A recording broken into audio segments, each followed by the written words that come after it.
Hi everyone and welcome back to the channel. In today's video, I'm going to show you that how you can change your display name in Discord application. So without wasting any time, let's begin our video. First thing, you need to open your Discord application on your device. Then you need to tap on the profile option, which is you right at the bottom right corner. From there, you need to tap on edit profile. So once you tap on edit profile, you will find your display name here.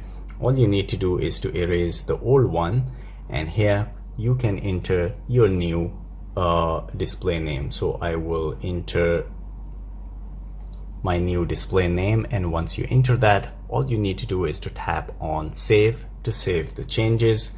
And now as you can see, my display name has changed. So guys, this is how you can change your display name on Discord application. If you like the video, don't forget to subscribe. I will see you in the next video. Till then, take a good care of yourself.